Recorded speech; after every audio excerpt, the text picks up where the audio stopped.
சிட்சை. தேவனுடைய குடும்பத்தில் வரும் சிட்சை மற்றும் உபத்திரவம் குறித்த போதகம். இதோ, தேவன் தண்டிக்கிற மனுஷன் பாக்கியவான். ஆகையால் சர்வ வல்லவருடைய சிட்சையை அற்பமாக எண்ணாதிரும். அவர் காயப்படுத்தி காயம் கட்டுகிறார், அவர் அடிக்கிறார், அவருடைய கை ஆற்றுகிறது. 6 இக்கட்டுகளுக்கு உம்மை நீங்களாக்குவார், 7வதிலும் பொல்லாப்பு உம்மை தொடாது. யோபு 5:17-19 முடிய. பிள்ளையானவன் நடக்க வேண்டிய வழியிலே அவனை நடத்து என்ற கட்டளையை தேவன் நமக்கு கொடுத்திருக்கின்றார். மேலும் இதே கொள்கையின் அடிப்படையில்தான் அவர் தமது சபையையும் கையாளுகின்றார். அவர் இப்பொழுது அவருடைய பிள்ளைகளுக்கு பயிற்சி அளித்து கொண்டிருக்கின்றார். இதுவே அவர்களை கையாளுவதில் உள்ள அவருடைய உண்மையான நோக்கமாக காணப்படுகின்றது. தம்முடைய பரிசுத்தவான்களுக்கு பாடம் கற்றுக் கொடுப்பதே அவருடைய எண்ணமாக காணப்படுகின்றது. இது ராஜ்யத்திற்கான பயிற்சியாகும். இது நித்தியத்திற்கு அடுத்த பாடத்தை கற்றுக் கொடுக்கின்றது. அப்படியானால் இந்த பயிற்சி எத்துணை முக்கியமானதாக இருக்கின்றது. இந்த பயிற்சியினை சபையானவள் பெற்றுக்கொள்கின்றாள். இது அவளை நித்திய ராஜ்யத்திற்கு ஆயத்தமாக்குகின்றது. அநேகம் பிள்ளைகளை மகிமையில் கொண்டு வந்து சேர்க்கையில் அவர்களுடைய இரட்சிப்பின் அதிபதியை உபத்திரவங்களினாலே பூரணப்படுத்துகிறது. அவருக்கு ஏற்றதாய் இருந்தது. எபிரேயர் 2:10. அப்படியானால் தேவன் இந்த சீர்படுத்துதல் டிசிப்ளின் விஷயத்திற்கு மிகுந்த முக்கியத்துவம் கொடுக்கின்றார் என்பது உறுதியே. இதை அறிந்தவராகவே அப்போஸ்தலன் நீதிமொழிகளை மேற்கோளிட்டு நமக்கு புத்திமதி கூறியுள்ளார். எபிரேயர் 12 மற்றும் நீதிமொழிகள் 3. இது புறக்கணிக்க முடியாத அளவுக்கு மிகவும் மேன்மையானதாகவும் கண்டுகொள்ளாமல் விடப்படுவதற்கு முடியாத அளவுக்கு மிகவும் முக்கியத்துவம் வாய்ந்ததாகவும் காணப்படுகின்றது. இந்த சீர்படுத்துதலில் டிசிப்ளின் தேவனுடைய குடும்பத்தினர்களுக்கு பாடம் கற்றுக் கொடுப்பதும் மகிமையை சுதந்திரிக்கப் போகிறவர்களின் ஆயத்தமாகுதலும் உள்ளடங்கியுள்ளது. இந்த சீர்படுத்துதல் டிசிப்ளின் என்பது தேவனுடைய குடும்பத்திற்குள் நாம் சேர்த்து கொள்ளப்பட்டது முதற்கொண்டு துவங்குகின்றது. இந்த விஷயம் எப்போதுமே கண்களுக்கு புலப்படும் விதத்தில் காணப்படுவது இல்லை. அதே சமயம் இதன் செயல்பாடுகளை நாம் எல்லா நேரங்களிலும் உணர்வதும் இல்லை. இது ஜீவனுள்ள நம்பிக்கைக்குள் நாம் ஜெனிப்பிக்கப்பட்ட நாள் முதற்கொண்டு துவங்குகின்றது. இது நமது மரணத்தில்தான் முற்று பெறுகின்றது. இந்த சீர்படுத்துதல் வாழ்நாள் முழுவதும் நடைபெறும் காரியமாக காணப்படுகின்றது. இது தினந்தோறும் மற்றும் ஒவ்வொரு மணி நேரமும் நடைபெறும் சீர்படுத்துதலாகவும் ஓய்வறியாத சீர்படுத்துதலாகவும் காணப்படுகின்றது. அது எப்படிப்பட்ட சீர்படுத்துதல்? 1. தேவனிடமிருந்து வரும் இந்த சீர்படுத்துதல் அன்பின் சீர்படுத்துதலுக்காக காணப்படுகின்றது. அதன் ஒவ்வொரு நடவடிக்கையிலும் கருணை இருக்கின்றது. அதன் வழிமுறைகளினுடைய எந்த ஒரு பாகத்திலும் கோபமோ பழிவாங்குதலோ மறைந்திருப்பதில்லை. சாதாரணமான பள்ளிக்கூடத்தில் வழங்கப்படும் சீர்படுத்துதல் டிசிப்ளின் என்பது கடுமையானதாகவும் இனிமையற்றதாகவும் காணப்படலாம். எனினும் குடும்பத்தில் வழங்கப்படும் சீர்படுத்துதல் அன்பை அடிப்படையாக கொண்டதாகவே இருக்கும் என்பதில் நமக்கு நிச்சயமே. மேலும் இதை உணர்வதால் வரும் ஆறுதல் என்பது வார்த்தைகளினால் விவரிக்க முடியாததாகும். அன்பு ஒருபோதும் நமக்கு தீங்கு இழைக்காது. அது தேவையற்ற துயரங்களை அனுமதிக்காது. இதை நாம் உணர்ந்து கொள்வோமானால் பின்னர் தேவனுடைய கைகள் நம்மை கடுமையாய் பதம் பார்க்கும் அடிக்கும் தருணங்களில் நமக்கு அவர் மீது வருவதற்கு வாய்ப்புள்ள கசப்பான எண்ணங்கள் குமுறல்கள் குறைந்துவிடும். தேவனிடமிருந்து வரும் இந்த சீர்படுத்துதல் ஞானத்தின் சீர்படுத்துதலாக காணப்படுகின்றது. இச்சீர்படுத்துதலை வழங்குபவர் ஞானமுள்ள தேவன் ஆவார். தாம் ஒருவரே ஞானமுள்ளவராயிருக்கிற தேவன். ரோமர் 16:27. அவர் இப்படிப்பட்ட தேவனாக இருப்பாரானால் அவருடைய நடவடிக்கைகள் அனைத்திலும் எத்தகைய ஆழமான ஞானம் காணப்படும். நமக்கு இன்னது தேவை என்றும் அதை எப்படி வழங்குவது என்றும் அவர் துல்லியமாய் அறிவார். நம்மில் என்னென்ன தீமைகள் காணப்படுகின்றது என்பதையும் எவ்விதத்தில் அவைகளை அப்புறப்படுத்தலாம் என்பதையும் அவர் அறிவார். அவர் அளிக்கும் பயிற்சி என்பது திட்டமிடப்படாத ஒரு பயிற்சி அல்ல, மாறாக நுட்பமான திறமையுடன் மேற்கொள்ளப்படும் பயிற்சியாகும். இதற்கான காலமும் வழிமுறையும் மற்றும் கருவிகளும் தேவனுடைய பூரண ஞானத்தினால் நிர்ணயிக்கப்படுகின்றன. பொருத்தமான காலம் தேர்ந்தெடுக்கப்படுகின்றது. அதுவும் அது சரியான தருணமாகவும் மிகுந்த பிரயோஜனத்தை அளிக்கக்கூடிய தருணமாகவும் காணப்படுகின்றது. திட்டவட்டமான அதே சமயம் பாதுகாப்பான கருவி தேர்ந்தெடுக்கப்பட்டு பயன்படுத்தப்படுகின்றது.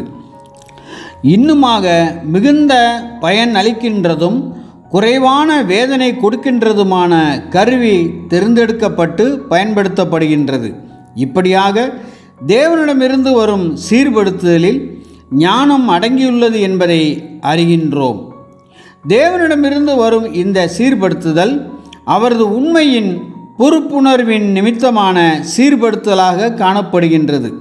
உண்மையின்படி என்னை உபத்திரவப்படுத்தினீர் என்றும் அறிவேன் என்றும், நான் உபத்திரவப்பட்டது எனக்கு நல்லது, அதனால் உமது பிரமாணங்களை கற்றுக்கொள்கிறேன் என்றும், நான் உபத்திரவப்படுவதற்கு முன் வழி தப்பி நடந்தேன், இப்பொழுதோ உம்முடைய வார்த்தையை காத்து நடக்கிறேன் என்றும் தாவீது கூறியிருக்கின்றார்.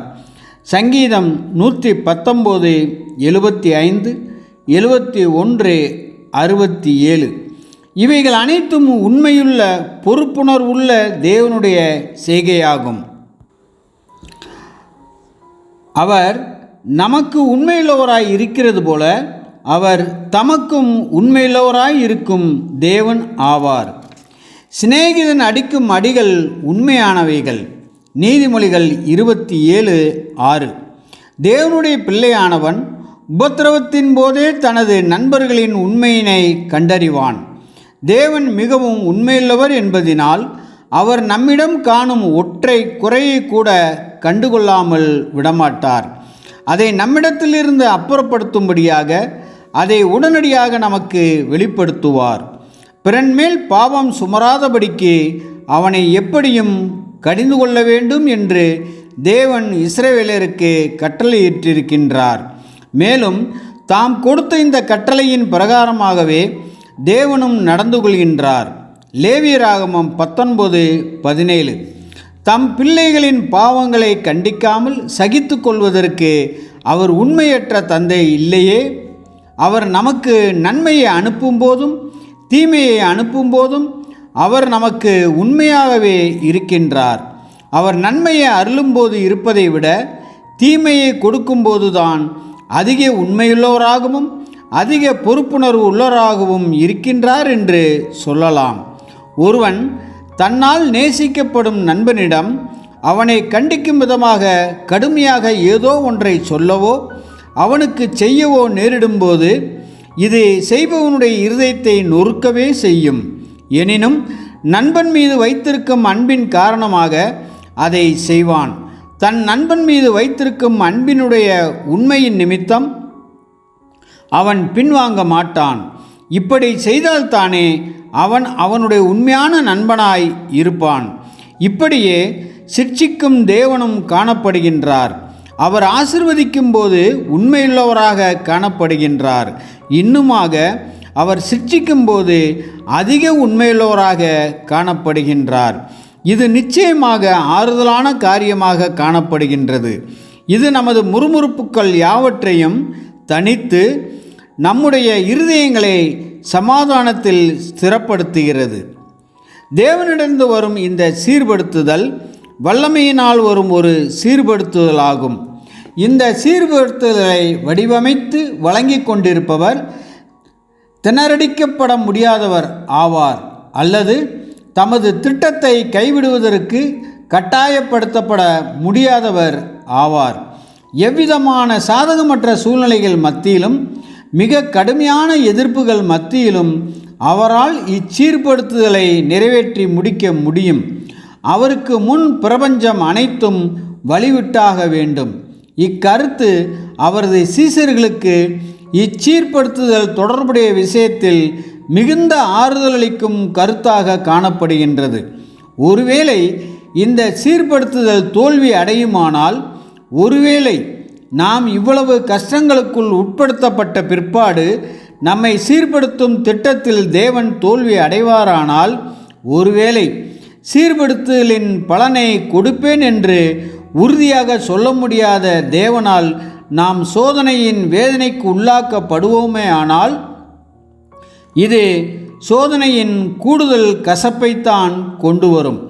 நம் இருதயங்கள் இயற்கையாகவே கடினமானவை, நம் சித்தங்கள் மிகவும் பிடிவாதமானவை மற்றும் வளைந்து கொடுக்காதவை. ஆகையால் இப்படிப்பட்ட நம்முடைய இருதயத்திலும் சித்தத்திலும் தேவன் விரும்பிய மாற்றத்தை கொண்டு வருவதற்கு சர்வ வல்லமையுள்ள அழுத்தம் ஒன்றே தேவைப்படுகின்றது. ஆவி உள்ளுக்குள் போராடும்போது, மாம்சம் அதன் பலத்தில் எதிர்த்து நின்று பணிய மறுக்கும்போது, தேவன் அருளும் சிற்சையை அவரது வல்லமை அருளும் சீர்படுத்தல் என்று, அவரது வல்லமையின் நடவடிக்கை என்று கருதுவது நமக்கு ஆசீர்வாதமான ஓர் உணர்வாகவே இருக்கும். இது அனைத்தும் நன்றாகவே நடக்கும் என்ற நிச்சயத்தை, பலத்தை நமக்கு கொடுக்கின்றது. மேலும் நம்மை அன்பு கூர்ந்தவர் வாயிலாக நாம் முற்றும் ஜெயங்கொண்டவர்களாக வேண்டும் என்பதை அறிந்தவர்களாக மேற்கூறிய பலத்தினால் யுத்தத்திற்கு நாம் ஆயத்தமாகின்றோம். சீர்படுத்தும் நடவடிக்கையின் விஷயத்தில் அன்பு செயல்படுகிறதாக இருக்கலாம். உச்சபட்ச அன்பு கூட செயல்படுகிறதாக இருக்கலாம். ஆனாலும் இப்படிப்பட்ட அன்பு செயல்பட்டும் எந்த பலனும் உண்டாகாமல் போகலாம். ஏனெனில் அன்பினால் பல சமயங்களில் உதவி செய்ய முடியாமல் போய்விடுகின்றது. பல சமயங்களில் நேசிக்கப்படும் நபருக்கு அன்பினால் எதையும் செய்ய முடிகிறதில்லை. அந்த நடவடிக்கையில் ஞானம் கூட செயல்படலாம். எனினும் அந்த ஞானத்தினால் கூட பலனை முற்றிலுமாக கொண்டு வர முடியாமல் போகலாம். அசையா பொறுப்புணர்வு கூட செயல்படலாம். எனினும் பலன் வராமல் போய்விடலாம். ஆசீர்வதிப்பதற்கு என்று எவ்வளவு தீவிர உண்மையோடு முயன்றாலும் பல சமயங்களில் பொறுப்புணர்வு முற்றிலும் திராணியற்றதாக போய்விடலாம். ஆனால் வரம்பற்ற வல்லமை செயல்படும்போது எல்லா தடைகளும் அப்புறப்படுத்த முடியும் என்றும், ஆசீர்வாதமான அனைத்தும் நிச்சயமாகவே நடைபெறும் என்றும் நாம் நிச்சயம் கொள்ளலாம். ஒருவன் நோய்வாய்ப்பட்டு படுக்கையில் காணப்படுகையில் அவன் அன்புடன் பராமரிக்கப்படலாம், மிகவும் திறமையாக பார்த்து கொள்ளப்படலாம், மிகுந்த பொறுப்புணர்வோடு கவனித்து கொள்ளப்படலாம். எனினும் ஒருவேளை அவனை குணப்படுத்தும் வல்லமை ஒன்று இல்லையெனில், ஒருவேளை எல்லா தடைகளையும் அப்புறப்படுத்தும் தடையற்ற சக்தி ஒன்று இல்லையெனில், அவன் நம்பிக்கையற்று படுக்கையிலேயே காணப்படுவான். ஆனால் ஒருவேளை அவனை குணப்படுத்த முடிகிற வல்லமை ஒன்று காணப்படுமானால், ஒருவேளை சகல வியாதிகளை பறந்தோட பண்ண முடிகிற வல்லமை ஒன்று காணப்படுமானால், தேவைப்படும் பட்சத்தில் மரணத்திலிருந்து உயிரோடு எழுப்பும் வல்லமை ஒன்று காணப்படுமானால், இதை அவன் அறிந்திருப்பானானால் எல்லாம் நலமாகவே நடைபெறும் என்று அவன் அறிந்தவனாய் இருப்பான். ஓ என் அன்புக்குரிய சகோதர சகோதரிகளே, நம்மிடம் செயல்படுவது வல்லமை மிக்க ஒரு சீர்படுத்துதல் முறை என்பதை நினைவு கூறுவதே ஆசீர்வாதமாய் உள்ளது. தேவன் மேற்கொள்ளும் நடவடிக்கைகளின் விஷயத்தில் அவற்றின் சிறு சிறு அம்சங்கள் கூட நிச்சயமாய் வெற்றி கொள்ளும். நமக்குள்ளும் நம்மீதும் செயல்பட்டு கொண்டிருப்பது தேவனுடைய சர்வ வல்லமை ஆகும். இதுவே நமக்கு ஆறுதலாய் காணப்படுகின்றது. வல்லமையில் எல்லையற்றவர் நம்மை இறுக்கமாக தம் கரங்களில் பிடித்திருக்கின்றார். அந்த பிடியினுடைய அழுத்தத்தை எதுவும் எதிர்க்க முடியாது. தேவன் அன்பானவராக இருக்கின்றார். அவர் ஞானமுள்ளவராக இருக்கின்றார். அவர் உண்மையுள்ளவராக இருக்கின்றார். அதே சமயம் அவர் வல்லமை உள்ளவராகவும் இருக்கின்றார். இதன் காரணமாக தோல்விக்குரிய சாத்தியக்கூறுகள் இருப்பது இல்லை. ஒருவேளை இந்த வல்லமை இல்லாதிருந்தால் ஆசீர்வாதத்திற்குரிய எந்த நிச்சயமும் இருந்திருக்காது. ஒருவேளை இந்த நிச்சயம் இல்லாதிருந்தால் நமக்கான ஆறுதல் எவ்வளவு குறைவுள்ளதாகவும் முழுமையற்றதாகவும் இருந்திருக்கும்.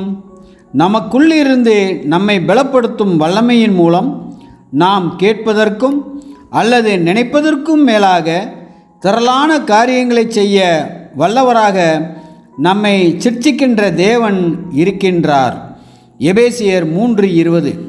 முற்றிலுமான தன்னுடைய இயலாமை குறித்தும் இன்னுமாக ஆவிக்கும் மாம்சத்துக்கும் இடையிலுள்ள போராட்டத்தில் வரும் சோர்வை குறித்தும் புரிந்திருக்கும் ஒருவன் தன்னை எல்லா பக்கங்களிலும் மிக இறுக பிடித்திருக்கும் தேவனுடைய கரங்களின் வல்லமையை பற்றி நினைவு கூறுகையில் அவன் பலமானதொரு ஆறுதலை அடைகின்றான். தேவனே வானங்களை படைத்து அதை பிரம்மாண்டமாய் பறந்து விரிய பண்ணியுள்ளார். வானத்தில் நட்சத்திரங்களை அதனதின் பாதைகளில் நடத்துகின்றார். அவரே ஒளியையும் இருளையும் உண்டு பண்ணினார். சதாகாலங்களும் நிலை நிற்கும் மலைகளை உண்டு பண்ணினார். சமுத்திரத்தை எழுப்பி அமைதலடைய பண்ணினார். இந்த தேவன்தான் சிட்சையை வழங்குகின்றார். சிட்சையும் துயரங்களும் காணப்படும் காலங்களில் நமக்கு வெளிப்படும் யெகோவா தேவனுடைய வல்லமையின் ஒவ்வொரு அம்சமும் ஆறுதல் கடந்து வருவதற்குரிய புது புது காரணிகளாக இருக்கின்றன. தேவனை குறித்து பார்க்கும்போது இதுவே அவரது குடும்பத்தில் வழங்கப்படும் சீர்படுத்துதலின் இயல்பாக இருக்கின்றது. அன்பு, ஞானம், உண்மை மற்றும் வல்லமை ஒன்று சேர்ந்து இச்சீர்படுத்துதலை திட்டமிட்டு நடப்பிக்கின்றது. அப்படியானால் இது ஒரு குறையற்ற சீர்படுத்துதலாகும். முழு நிறைவான சீர்படுத்துதலாகும். யோசிக்க முடிகிறதை விட அல்லது விரும்பப்படுகிறதை விட மிக வெற்றிகரமான ஒரு சீர்படுத்துதலாகும். இவ்விஷயத்தை நாம் இந்த பார்வையில் பார்ப்பதே நலம். ஏனெனில் அப்போதுதான் வாழ்க்கையில் கடந்து வருகின்ற அனைத்திலும் நாம் முழு திருப்தி கொள்பவர்களாக காணப்பட்டு எல்லாவற்றையும் நலம் என்று உணர்கின்றவர்களாக இருப்போம். இப்பொழுது சிட்சையின் விஷயத்தை இன்னொரு கோணத்தில் இருந்து பார்க்கலாம். தேவனிடமிருந்து வரும்போது அது எப்படியாக இருக்கும் என்று பார்த்துவிட்டோம். இப்பொழுது அது நம்மிடத்தில் செயல்படும்போது எப்படியாக இருக்கும் என்று பார்க்கலாம். தம் பிள்ளைகளுக்கு கற்றுக் கொடுக்க வேண்டும் என்பதும் தம்முடைய தெரிந்து கொள்ளப்பட்ட குடும்பத்திற்கு பயிற்சி கொடுக்க வேண்டும் என்பதும் தான் சிட்சையை வழங்குவதிலுள்ள தேவனுடைய நோக்கமாக இருக்கின்றது என்று நாம் பார்த்துவிட்டோம்.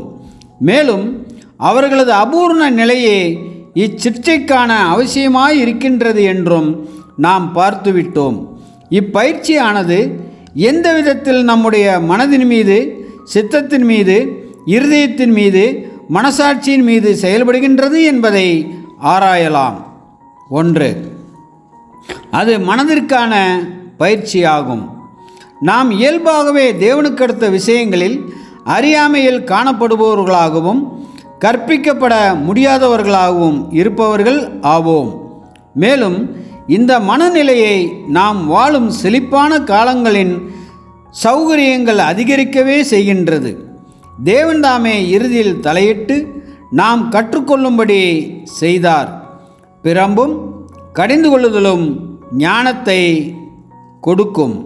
நீதிமொழிகள் 29:15. அவர் சோதனைகளை அனுப்புகின்றார்.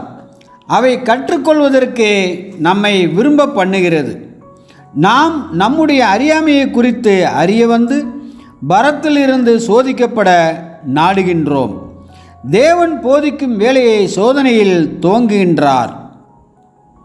நமக்கு பரிச்சயமான வார்த்தைகளை கொண்டதும் மேலோட்டமாக புரிந்து வைத்திருந்ததுமான வசனங்களினுடைய ஆழமான அர்த்தங்களை இப்பொழுது நாம் கற்கிறோம். ஒவ்வொரு வாக்குத்தத்தமும் பிரகாசமான வெளிச்சத்தில் ஒளிர்கின்றது. துயரங்கள் இருக்கும் காலப்பகுதியில் நாம் எத்தனை வேகமாக படிப்பினைகளை கற்றுக்கொள்கின்றோம்.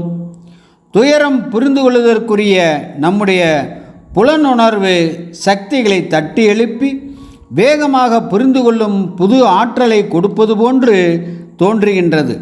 முன்பு பல வருட காலங்களை கற்றுக்கொண்டதை விட துயரத்தின் நாட்களில்தான் நம்முடைய பிதாவின் வார்த்தைகளில் உள்ள நடைமுறை அறிவை குறித்து அதிகமாக கற்றுக்கொள்கின்றோம். ஓர் ஆழமான அனுபவம் நம்மை வேத வாக்கியங்களினுடைய ஆழங்களுக்குள் அழைத்து சென்று அதன் மறைவான பொக்கிஷங்களை வெளிப்படுத்தி காட்டுகின்றது. இதோ தேவன் தண்டிக்கிற மனுஷன் பாக்கியவான், ஆகையால் சர்வ வல்லவருடைய சிச்சையை அற்பமாக எண்ணாதிரும், சிச்சித்து உம்முடைய வேதத்தை கொண்டு போதிக்கிற மனுஷன் பாக்கியவான். யோபு 5:17, சங்கீதம் 94:13.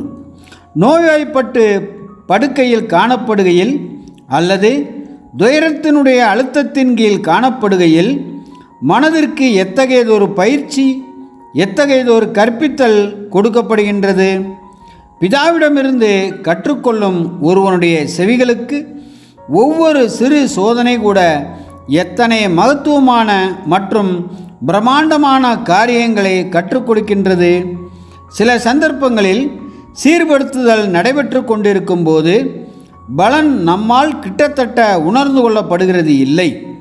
நாம் எதுவுமே கற்றுக்கொள்ளவில்லை என்பது போன்று நமக்கு தோன்றலாம். பிரச்சனைகள் நம்மை திகைக்க பண்ணுகின்றது. நாம் குழப்பம் அடைகின்றோம், பதட்டம் அடைகின்றோம். எந்த பலனும் வருவதில்லை என்பது போன்று தோன்றுகின்றது. பிற்பாடு ஆசீர்வாதமான பலன்களை உணரத் துவங்குகின்றோம். பக்குவமாய் நிதானித்தல், தேவனுடைய சத்தத்திற்கு பொறுமையாய் செவிசாய்த்தல், அவருடைய வார்த்தைகளின் மீது தீவிரமான ஆர்வம் காட்டுதல், அவரது வார்த்தைகளின் பொருளை விரைவாய் புரிந்து கொள்ளுதல் போன்ற இவைகள் சிக்ஷையினுடைய கிருபையுள்ள பலன்கள் என்று விரைவில் கண்டுகொள்ளப்படுகின்றது. மனமானது முற்றும் முழுமையான சீர்படுத்தலுக்கு பயிற்சிக்கு கீழ்ப்படுத்தப்பட்டு நெறிமுறைப்படுத்தப்பட்டு தெய்வீக சத்தியத்தின் அறிவிலும் ஆவியிலும் அருமையானதொரு வளர்ச்சியினை அடைகின்றது. 2. அது சித்தத்திற்கான ஒரு பயிற்சியாகும். சித்தமே கலகத்திற்கான ஆசனமாய் இருக்கின்றது. நடைமுறை வாழ்க்கையின் அனுபவத்தில் நம்முடைய பழைய சித்தங்கள் எதிர்ப்பதை உணர்ந்திருக்கின்றோமா? இந்த போராட்டம் தொடர்ந்து காணப்படுகின்றது. மாம்சம் ஆவிக்கு விரோதமாகவும் ஆவி மாம்சத்திற்கு விரோதமாகவும் விருப்பங்களை பெற்றிருக்கின்றது. இவைகள் ஒன்றுக்கொன்று முரண்பட்டு காணப்படுகின்றது. ஆகையால் நீங்கள் விரும்புவது எதுவோ அதை உங்களால் செய்ய இயலாது. நாம் தெய்வீக குடும்பத்திற்குள் பிரவேசிக்கும் போது இந்த சித்தமானது சரியான திசையில் வளைக்கப்பட்டுள்ளது. எனினும் இது இன்னும் கூட கோணலாகவும் நேர்மையற்றும் பிடிவாதமாகவும் இணங்க மறுத்தும் காணப்படுகின்றது. அந்த சித்தத்தில் கலகத்தன்மை இன்னமும் இருக்கவே செய்கின்றது. சௌரியமான காலங்களில் சித்தத்தினுடைய இந்த பழைய நிலைமை ஒளிந்து மறைந்து காணப்படும். அதன் பலம் நமக்கு தெரியாமலே இருக்கலாம். அது மறைந்திருந்தாலும் அது தொடர்ந்து இருக்கத்தான் செய்கின்றது. இதை மென்மையாக்கவும் நேராக்கவும் உலை வெப்பம் தேவையாயிருக்கின்றது. இதற்கு லேசான வைத்தியம் போதாது, கடுமையான வைத்தியமே தேவை. கடுமையாய் இருந்தாலும் இது செய்யப்படவே வேண்டும். சித்தமே ஆத்மாவின் கோட்டையாக இருக்கின்றது. ஆகையாலே தேவன் இந்த சித்தத்தை விசேஷமாக குறிவைத்து சிக்ஷையை அனுமதிக்கின்றார். சித்தத்தை மென்மையாக்க அவர் அடுத்தடுத்து தீயை மூட்டுவார். அதை நிமிர்த்தி நேராக்கும்படிக்கு அடிமேல் அடி கொடுப்பார்.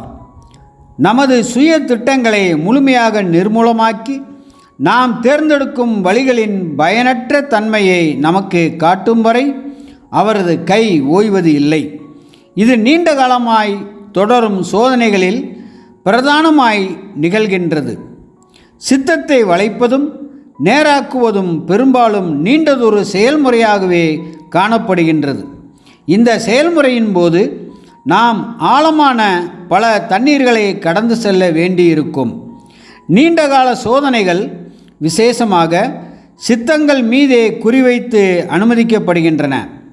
படிப்படியாகத்தான் நம்முடைய சித்தமானது தேவனுடைய சித்தத்திற்கு இசைவாக கொண்டு வரப்படுகின்றது. ஒரு மரத்தில் உள்ள தேவையற்ற கிளையினை நாம் ஒரே வெட்டாக வெட்டி அகற்றிவிட முடியும். ஆனால் வளைந்திருக்கும் மரத்தை நேராக்க வேண்டுமானால் மாத கணக்காக அல்லது வருட கணக்காக தொடர்ந்து கருவிகளை பயன்படுத்த வேண்டும். இதற்கு காலம் எடுத்துக்கொள்ளும். நமது சித்தங்கள் எவ்வளவு பிடிவாதமானவையாய் இருப்பினும் அதை கீழ்ப்படிந்தாக வேண்டும். நமது சித்தங்கள் எவ்வளவு வரட்டு கௌரவத்துடன் இருந்தாலும் அது வளைந்தாக வேண்டும். தேவன் நம்முடைய சித்தத்தை அவருடைய சித்தத்துடன் ஒன்றிணைப்பது வரையிலும் அதை விடமாட்டார். 3. அது இருதயத்திற்கான ஒரு பயிற்சியாகும். விழுந்து போன மனிதனுக்குள் அவனுடைய இருதயம் தேவனுக்கு உண்மையற்று துடித்து கொண்டிருக்கும். நம்மை தேவனுக்கு ஒப்பு கொடுப்பதற்குரிய அவரது கிருபையான அழைப்பை, அதாவது என் மகனே உன் இருதயத்தை எனக்கு தா என்ற அழைப்பை நாம் முதலாவது உணர்ந்து ஏற்றுக்கொண்டபோது நமது இருதய துடிப்பு சில விதங்களில் உண்மையாய் அவருக்கு துடிப்பவையாக மாறினது. எனினும் இது பகுதியளவு மாற்றமே ஆகும். நமது இருதயமானது இன்னும் கூட தூசிகளை மிக பாசத்தோடு பற்றி கொண்டு காணப்படுகின்றது. இருதயம் முழுமையாக தேவனுடையதாக மாறவில்லை. இப்படியாக இருக்க அனுமதிக்கப்பட முடியாது. உன் தேவனாகிய கர்த்தராயிருக்கிற நான் எரிச்சலுள்ள நேச வைராக்கியம் உள்ள தேவனாய் இருக்கிறேன் என்று தேவன் தம்மை குறித்து கூறியிருக்கின்றபடியால் நம்முடைய இருதயமானது அவருக்கென்று உண்மையாய் துடித்து கொண்டு இருக்க வேண்டும் என்று விரும்புகின்றார். யாத்ராகமம் 20:5. நம்முடைய உண்மையுள்ள மற்றும் இருதயபூர்வமுள்ள அன்பைத்தான் அல்லது நேச வைராக்கியம் உள்ள அன்பைத்தான் அவர் விரும்புகின்றார். தம்மை அல்லாத பிற காரியங்களுக்காக துடித்து கொண்டிருக்கும் நம் இருதயங்களுடைய இந்த உண்மையற்ற துடிப்புகளை எல்லாம் அவர் பொறுத்து கொள்வது இல்லை. இது சரி செய்யப்பட வேண்டும் அல்லது நம் இருதயம் அவருக்கானது அல்ல என்று அவர் விட்டுவிட வேண்டும். ஆகையால் அவர் சிட்சிக்கின்றார். மேலும் இது விஷயத்தில் உள்ள நமது தவறு என்னவென்று நாம் முழுமையாக புரிந்து கொள்ளும் வரை அவர் சிட்சையை நிறுத்துவதுமில்லை. நம்மை கவர்ந்து இழுத்தது ஒருவேளை அழகான ஓர் இலையாக இருக்குமானால் அதை அவர் வெட்டி போட்டு விடுகின்றார். நம்மை வசீகரித்தது ஒருவேளை பூக்களின் நறுமணமாக இருக்குமானால் அந்த பூவை அவர் கத்தரித்து விடுகின்றார். பூமிக்கடுத்த காரியங்களின் உண்மையான நிலையினையும் அவலட்சணத்தையும் நிர்வாணப்படுத்தி நமக்கு காண்பித்துவிட்டு பிற்பாடு தம் சர்வ மகிமையின் பிரகாசத்தில் நமக்கு முன் தம்மை வெளிப்படுத்துகின்றார். இப்படி செய்து நம் இருதயங்களை வென்று விடுகின்றார். இப்படியாக நம்மை கவர்ந்து அவருக்கு உண்மையாய் இருக்கும்படிக்கு மாற்றிவிடுகின்றார். உம் திருமுகந்தனை காட்டுமே, அதன் அழகிய தெய்வீக ஒளிக்கீற்றை ஒரு கணம் காட்டுமே. பின்னர் வேறெந்த அன்பையும் நான் நினைக்கவோ சிந்திக்கவோ மாட்டேனே. பின்னர் எனக்கு மற்றெல்லா சிறிய ஒளிகளும் இருண்டு விடுமே, மற்றெல்லா மகிமைகளும் மங்கிவிடுமே. அழகான பூமியும் பிற்பாடு அழகாய் தோன்றாதே. உம் திருமுகந்தனை காட்டுமே, பின்னர் பாரமான சிலுவை சுமப்பது லகுவாயிடுமே. எனது ஒவ்வொரு இழப்பிலும் ஆதாயம் இருக்குமே, எனது ஒவ்வொரு கவலைகளிலும் அமைதி கிடைக்குமே. பாரசுமை இலகுவாக வருடங்களும் துரிதமாய் பறந்தோடுமே. எந்தன் சுமைதனை நான் கீழே வைத்து இளைப்பாறுதலுக்குள் நுழையும் வரை இங்கிருக்கும் வாழ்க்கையும் சொற்ப காலமுள்ளதாய் தோன்றுமே. இது ஒரு எளிமையான செயல்முறை அல்ல. இந்த பயிற்சி கடுமையாகவும் வலி நிறைந்ததாகவும் காணப்படும். இப்பயிற்சியின் கீழ் நம் இருதயத்திலிருந்து அநேகந்தரம் இரத்தமே வடிகின்றது. எனினும் இந்த அனுபவத்திற்குள் இருதயம் கடந்து செல்ல வேண்டும். இந்த பயிற்சியினுடைய எந்த பாகமும் தவிர்க்கப்பட முடியாது. இருதயமானது முழுமையாக வெல்லப்படுவது வரையிலும் இப்பயிற்சியானது சிட்சையானது முற்று பெறாது. சிட்சிக்கிறவர் இப்பணியை முடிப்பதற்கு முன் தமது கையை நிறுத்திவிட்டால் அன்பு எங்கே போயிற்று என்றல்லவா கேட்கப்படும். அவர் இஸ்ரவேலர்களை குறித்து அவர்களை விட்டுவிடுங்கள் என்று கூறியுள்ளார். மத்தேயு 15:14. இதுதான் அவருடைய அன்பு சம்மதம் தெரிவித்த கடைசி காரியமாகும். அவர் இஸ்ரவேலரிடம் பேசிய கடுமையான வார்த்தைகளில் ஒன்று, இன்னும் நீங்கள் ஏன் அடிக்கப்பட வேண்டும், அதிகமாய் விலகி போகிறீர்களே என்பதே ஆகும். ஏசாயா 1:5. இதை நினைவில் வைத்து கொள்வோம் ஆக. நம்முடைய இருதயத்திலிருந்து நீண்ட காலமாக இரத்தம் வடிந்து கொண்டிருந்தாலும் சோர்ந்து போகாமல் இருப்போம் ஆக. இதை நினைவில் கொண்டு நம்முடைய முழு இருதயத்தை அடைவதற்குரிய அவருடைய திட்டத்தில் சந்தோஷத்தோடு இணைவதன் மூலம் துக்கங்களை குறைத்து கொள்ள நாடுவோம் ஆக. அவருடைய அன்பு இனிமையானதாகும். அது என்றென்றும் நிலைத்திருந்து நம்மை திருப்திப்படுத்தும்.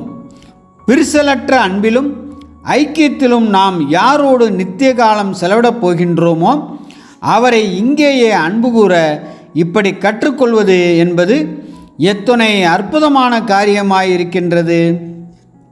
4. அது மனசாட்சிக்கான ஒரு பயிற்சியாகும். நம்முடைய மனசாட்சியினை முற்றிலும் மென்மையானதாக உணர்வுள்ளதாக மாற்றுவதே தேவனுடைய நோக்கமாக இருக்கின்றது. பாவத்தின் சிறு தொடுதலை உணரும் அளவுக்கும் மற்றும் அவரது பரிசுத்தத்துக்காக வாஞ்சிக்கும் அளவுக்கும் உள்ள உணர்வுள்ள மனசாட்சியினை நாம் பெற்றிருக்க அவர் விரும்புகின்றார். இதை அடைய அவர் உபத்திரவங்களை அனுமதிக்கின்றார். மேலும் அந்த உபத்திரவங்கள் மனசாட்சியினை தொடுகின்றது. சரப்தா ஊர் விதவையின் மகனுடைய மரணம் அவளுடைய மனசாட்சியினை உடனடியாக தட்டி எழுப்பிற்று. மேலும் அவள் எலியாவை நோக்கி, தேவனுடைய மனுஷனே, எனக்கும் உமக்கும் என்ன? என் அக்கிரமத்தை நினைக்க பண்ணவும் என் குமாரனை சாக பண்ணவுமா என்னிடத்தில் வந்தீர் என்று சொல்லி அழுதாள். 1 ராஜாக்கள் 17:18. ஆகையால் தேவன் சிட்சிப்பதன் மூலம் தம் விரல்களை கொண்டு நம் மனசாட்சியினை தொடுகின்றார். தொட்டதின் விளைவாக புதிய மாற்றம் துவங்குகின்றது. ஏதோ தேவன் நம்முடைய இருதயத்துக்குள் உற்று பார்த்து நுணுக்கமான ஒரு தேடுதலை மேற்கொண்டது போன்று நாம் உணர வைக்கப்படுகின்றோம். மேலும் இந்த உபத்திரவத்தின் வாயிலாக பாவத்தை பற்றின தேவனுடைய மதிப்பீட்டையும் நாம் கண்டுகொள்கின்றோம். பாவம் பற்றின அறிவை ஓர் அனுபவமாக மாற்றுவதன் மூலம் மனசாட்சியானது போதிக்கப்படுகின்றது. ஒவ்வொரு புது சோதனையிலும் இந்த அனுபவம் மேலும் மேலும் ஆழமடைகின்றது. இந்த கடைசி காலங்களில் உணர்வுள்ள மனசாட்சி என்பதே இல்லாமற் போயிற்று. உலகமானது மனசாட்சி என்ற வார்த்தையை கேள்விப்பட்டிருக்கின்றது, மற்றபடி அதை பற்றி எதுவும் அறியவில்லை. இது மனசாட்சியற்ற உலகமாகும். ஒரு காலத்தில் எந்த அளவுக்கு மனசாட்சியில் உணர்வற்று இருந்தோம் என்பதை சகோதர சகோதரிகளாகிய நாம் அனைவருமே அறிவோம். இதன் காரணமாகவே தேவன் நம்மை சிட்சிக்கின்றார். இந்த மனசாட்சிக்கான பயிற்சி என்பது அநேகர் நினைத்திருப்பதை விட மிக முக்கியமானதாகும். இதை முடிப்பது வரையிலும் தேவன் ஓய்வதில்லை. இதை சாதாரணமாக நினைத்துவிட வேண்டாம். அசட்டையாய் இருக்க வேண்டாம். உணர்ச்சியற்ற மனசாட்சியை உருவாக்கும் எதற்கும் எதிராக போராடுவதை தொடர்வோம் ஆக. கண்ணின் மணி போல என் மனசாட்சிதனை ஓ தேவனே துரித உணர்வுள்ளதாக்குமே. இப்படியாக தெய்வீக குடும்பத்திற்கான சீர்படுத்துதல் காணப்படுகின்றது. அது எப்படிப்பட்ட விதத்தில் நம்முடைய பரம பிதாவிடமிருந்து வருகின்றது என்பதையும் அது எப்படிப்பட்ட விதத்தில் நம்மில் செயல்படுகின்றது என்பதையும் நாம் பார்த்திருக்கின்றோம். அது நல்லதாக இருக்கின்றது அல்லவா? நம் உதடுகள் அல்லது இருதயம் ஒரு முறுமுறுப்பை ஆகிலும் முணங்கத்தக்கதாக அந்த சீர்படுத்துதலில் ஏதேனும் காணப்படுகின்றதா? இல்லவே இல்லை. தேவனை பற்றி அதிகமாக நமக்கு வெளிப்படுத்துகின்றதும் அவரது இருதயத்தின் இரகசியங்களை இன்னும் முழுமையாய் வெளிப்படுத்துகின்றதுமான இந்த சிட்சையானது சகிப்பதற்கு எவ்வளவு கடினமாக இருப்பினும் அதற்காக நாம் ஸ்தோத்தரிக்கவே வேண்டும். நமக்குள் இருக்கும் தீமைகளை நமக்கு கண்டுபிடித்து தருகின்றதும் நம்மை போதிக்கப்படத்தக்கவர்களாக மாற்றுகின்றதும் நம்மை கீழ்ப்படிதல் உள்ளவர்களாக மாற்றுகின்றதும் மகிமையின் ராஜ்யத்திற்கு நம்மை பயிற்றுவிக்கிறதுமான இந்த சிட்சை பயிற்சி உண்மையில் விலையேறப்பெற்றதே ஆகும். அனைத்திற்கும் மேலாக இது நமது பிதாவினுடைய சித்தமாக இருக்கின்றது. இது அவரையே நம்பியிருக்கும் பிள்ளைகளுக்கு போதுமானது அல்லவா? நாம் எப்படி இருக்க வேண்டும் என்று அவர் விரும்புகின்றாரோ அதை நமக்கு உணர்த்தும் வழிகளில் ஒன்று இந்த சிட்சை சீர்படுத்துதல் அல்லவா? இந்த சிட்சை சீர்படுத்துதல் என்பது நம்மை ராஜ்யத்திற்கு வழிநடத்துவதற்குரிய பாதுகாப்பான மற்றும் உறுதியான மற்றும் சிறு தொலைவுள்ள வழியல்லவா? அவரது கரம் நம்மை சில சமயங்களில் இறுக்கமாக அல்லது சில சமயங்களில் கடினமாக இறுக்கி பிடிக்க வேண்டியதாக இருப்பினும் அந்த கரங்கள் இன்னமும் நம்முடைய அப்பாவின் கரங்கள்தானே. நம்மை கீழ்ப்படிய பண்ணத்தக்கதாக சில சமயங்களில் அவரது குரல் கடுமையான தொனியுடன் வந்தாலும் அந்த குரல் இன்னமும் நம்முடைய அப்பாவின் குரல்தானே. ஒரு கணம் நம்மையும் நம் பிதாவையும் பிரிப்பதற்கென்றோ நம்முடைய பிதாவின் இருதயத்தை குறித்து நாம் சந்தேகிப்பதற்கு என்றோ அந்த சிட்சையானது சீர்படுத்துதலானது வடிவமைக்கப்படவில்லை. சிட்சை புத்திரத்துவத்தின் சோதனைகளில் ஒன்றல்லவா? இச்சோதனை இல்லாமல் நாம் புத்திரர்களாக கருதப்பட முடியாது என்றிருக்க, இதை கருத்தில் கொள்ளாமல் நாம் நம்முடைய புத்திரத்துவத்தையும் நம்முடைய பிதாவின் அன்பையும் சந்தேகிக்கலாமா? எல்லா தருணங்களிலும் இன்பத்திலும் துன்பத்திலும் முழு இருதயத்தோடுள்ள மற்றும் சமாதானத்தோடுள்ள நம்பிக்கையை அவர் மேல் நாம் வைக்கவே தேவனுடைய அன்பானது நம்மிடம் எதிர்பார்க்கின்றது. இது எப்போதுமே மாறாதது. மேலும் சிட்சை என்பது இந்த அன்பின் எல்லையற்ற உண்மையை குறித்த மற்றும் ஆழ மிகுந்த தீவிரமான வெளிப்பாடாகும். வலிமையோடும் பலத்தோடும் காணப்பட வேண்டிய தருணங்களில் இந்த அன்பானது தனியுமா அல்லது பின்வாங்கிடுமா? இல்லை. கிறிஸ்துவின் அன்பை விட்டு நம்மை பிரிப்பவன் யார் என்று அப்போஸ்தலன் பெருமிதம் கொண்டது போன்று நாமும் பெருமிதம் கொள்ளத்தக்கதாக சோதனைகள் நம்மை வழிநடத்த வேண்டாமா? ரோமர் 8:35-39 முடிய. நாம் சிட்சையின் கீழ் கொண்டு வரப்படும் போதுதான் நாம் ஆறுதலினுடைய யதார்த்தங்களையும் அன்பினுடைய நிச்சயங்களையும் பரலோக ஐக்கியத்தினுடைய இன்பங்களையும் இதுவரை அறிந்திராத வழிகளில் அனுபவிப்பவர்களாக இருப்போம் அல்லவா? ஆமென். புது சிருஷ்டிக்கான சிந்தனை துளிகள். ஏப்ரல் முதல் ஜூலை 2025. நான் இன்னும் கொஞ்சம் முயன்று பார்க்கின்றேன். ஊழியக்காரனாகிய நான் ரயிலை பிடிக்க அவசரமாக போய்க் கொண்டிருந்தேன். ஆனால் அன்று காலை நான் கற்றுக்கொண்ட பாடமானது மறக்க முடியாத ஒன்றாகும். அவள் ஒரு சின்னஞ்சிறு பிள்ளை. அந்த சின்னஞ்சிறு பிள்ளை பனிக்கட்டியான நடைபாதையில் தன்னுடைய சின்னஞ்சிறு கால்களால் எவ்வளவு முடியுமோ அவ்வளவு வேகமாக தடுமாறி நடந்து போய் கொண்டிருந்தாள். இப்படி அவள் நடந்து கொண்டிருந்தபோது அவள் வழுக்கி கீழே விழுந்து விட்டாள். அவள் எழுந்து நின்று மீண்டும் தடுமாறி நடந்தாள். மீண்டும் வழுக்கி கீழே விழுந்து விட்டாள். அவள் இப்படி விழுந்து இரண்டாம் விசை எழும்பும்போது உதவும்படிக்கு நான் அவள் அருகில் சென்றேன். அவள் தனது அழகிய நீல நிற கண்களினால் என்னை பார்த்து, நான் விழுந்து விட்டேன், கொஞ்சம் வலிக்கின்றது, இன்னும் கொஞ்சம் முயற்சி பண்ண போகின்றேன் என்றாள். என்னை உற்சாகமூட்டின சிறுபிள்ளையே, உனக்கு எனது நன்றிகள். ஏனெனில் முந்தின நாள் இரவில் நான் சில விஷயங்களில் தோல்வியை அடைந்திருந்தேன். எனது ஆசைகள் அனைத்தும் சின்ன பின்னமாக போய்விட்டது. நான் மிகவும் விரும்பின விஷயங்களுக்கு எல்லா பக்கங்களிலிருந்தும் எனக்கு எதிர்ப்புகள் வந்திருந்தது. இன்னும் கூட கொஞ்சம் முயன்று பார்க்கலாமே என்ற எண்ணம் எனக்கு வரவே இல்லை. ஆனால் அந்த சின்னஞ்சிறு பிள்ளையின் வார்த்தைகள் என் இருதயத்தை தொட்டது. எதிர்ப்புகள் மற்றும் தோல்விகளினால் என் மனதிற்கு கொஞ்சம் வலி ஏற்பட்டது உண்மைதான். எனினும் கொஞ்சம் கூட முயன்றால் நலமாயிருக்கும் என்ற எண்ணம் எனக்கு வந்துவிட்டது. பின்னர் நானும் முயன்று பார்த்தேன். எதிர்பார்த்த பலனும் கிடைத்தது.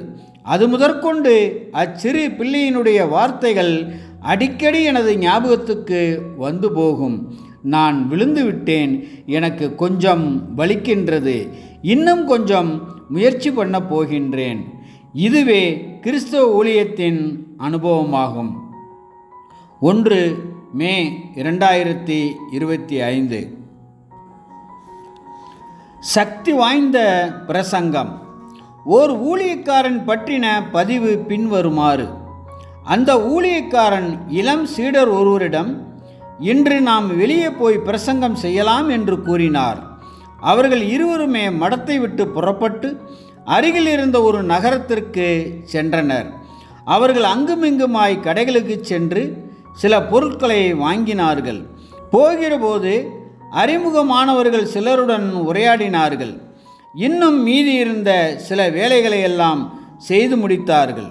பின்னர் எல்லாவற்றையும் முடித்துவிட்டு மடத்திற்கு திரும்பினார்கள். போதகர் தங்களது பயணத்தின் நோக்கத்தை மறந்துவிட்டார் என்று நினைத்த இளம் சீடர், ஐயா, நாம் எப்போது பிரசங்கம் செய்வது என்று வினவினார். அதற்கு அந்த ஊழியக்காரன் புன்னகைத்தவாறு, சகோதரனே, நாம் காலை முதற்கொண்டு பிரசங்கம்தான் பண்ணி கொண்டிருக்கின்றோம். நம்முடைய சக மனிதர்கள் மத்தியில் நமது செயல்களினாலும் நன்னடத்தையினாலும் நாம் மிக சிறந்த பிரசங்கத்தை செய்து வந்திருக்கின்றோம் என்று கூறினார். நம்மோடு உறவாடும் மனிதர்கள் நாம் போதிப்பதை கேட்கையில் நடைமுறை வாழ்க்கையில் நாம் அவமரியாதையாய் நடந்து கொள்வதையும் மற்றும் பொறுப்பற்ற செயல்களை செய்வதையும் காணும்போது முகம் சுளிப்பார்களா அல்லது கிறிஸ்துவின் வாழ்க்கை மற்றும் போதனைகளை தங்கள் மனதில் நினைத்து கொள்வார்களா என்பதை கொஞ்சம் நிதானித்து பாருங்கள். நீ விசுவாசிகளுக்கு மாதிரியாய் இரு. 1 ஜூன் 2025. குணலட்சணத்தை உறுதிப்படுத்துதல். எந்த சிற்சையும் தற்காலத்தில் சந்தோஷமாய் காணாமல் துக்கமாய் காணும். ஆகிலும் பிற்காலத்தில் அது பழகினவர்களுக்கு அது நீதியாக சமாதான பலனை தரும். எபிரேயர் 12:11. இவ்வசனத்தின் கருத்திற்கு பள்ளி பருவத்தின் போது வேதியியல் பாடத்தில் நாம் பயின்ற ஒரு பரிசோதனையானது அருமையாக பொருந்துகின்றது. அந்த வேதியியல் பரிசோதனையின் போது அழகானதும் நீல நிறமுள்ளதும் ஒளி ஊடுருவக்கூடியதுமான காப்பர் சல்பேட் எனும் உப்பு கரைசலானது கொடுக்கப்பட்டு அதிலிருந்து படிகங்களை உருவாக்கும்படிக்கு நம்மிடம் கேட்டுக்கொள்ளப்படுகின்றது. நாமும் அந்த கரைசலை கொதிக்க வைத்து ஆவியாக்கல் மூலம் அதன் அளவை பாதியாக்குகின்றோம். கொதிக்க வைத்த பின்னரும் அந்த கரைசலில் எந்த மாற்றமும் இருப்பது இல்லை. பின்னர் அந்த கலனை அப்படியே இரவு முழுவதும் வைத்து விடுகின்றோம். மறுநாள் ஆய்வுக்கூடத்திற்கு சென்று பார்க்கையில் அங்கு அழகிய படிகங்கள் உருவாகியிருப்பதை நாம் காணலாம். அது எப்படி உருவாயிற்று?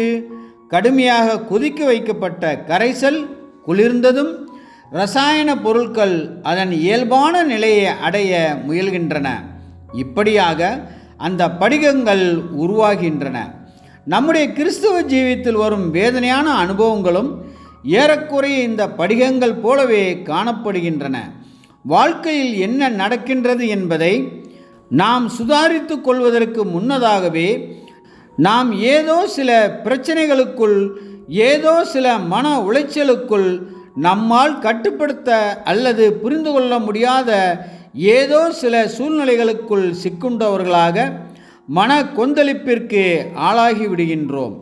அச்சூழ்நிலைகள் மத்தியில் நம்முடைய சுயரூபம் வெளிப்பட்டு நாம் காப்பர் சல்பேட் எனும் உப்பு கரைசலைப் போல கொந்தளித்து கொதிக்கின்றோம். நம்மிடம் இல்லை என்று நாம் நினைத்திருந்த அல்லது வெகு காலத்திற்கு முன்பே வென்றுவிட்டதாக நாம் நினைத்திருந்த நம்முடைய பெருமை அல்லது வேறு ஏதேனும் ஒரு பண்பு மேற்பரப்பிற்கு வந்து கொதிக்கின்றது, மேலும் கொதித்து கொண்டே இருக்கின்றது. ஒருவேளை இது பல மணி நேரங்கள் அல்லது நாட்கள் கூட நீடிக்கலாம். நாம் நம்முடைய இம்மாதிரியான சுபாவங்களை நாட்கணக்காக அல்லது வருடக்கணக்காக, அதாவது எத்தனை காலங்கள் வெளிப்படுத்தி கொண்டிருப்பதற்கு தேவன் அனுமதிப்பார் என்பது அவருடைய விருப்பத்தை பொறுத்து இருக்கின்றது. இறுதியில் நாம் விரக்தியின் விளிம்பிற்கு வந்து பிதாவின் விருப்பத்திற்கு மாறாக நடந்துவிட்டோம் என்பதை உணர்ந்து கொள்கின்றோம். நாம் தலை குனிகின்றோம் மற்றும் நாணமடைகின்றோம். பிற்பாடு நாம் உடனடியாக சில வேத தியானங்களை மேற்கொள்வதினாலோ சக விசுவாசிகளோடு ஐக்கியம் கொள்வதினாலோ நம்முடைய கிறிஸ்தவ ஜீவியத்தில் நாம் ஏறெடுக்கும் முயற்சிகளினாலோ நல்ல பலன்கள் எதுவும் உடனடியாக வராது. நாம் சிர்ச்சிக்கப்படுவதை உணர்ந்து கொள்கின்றோம்.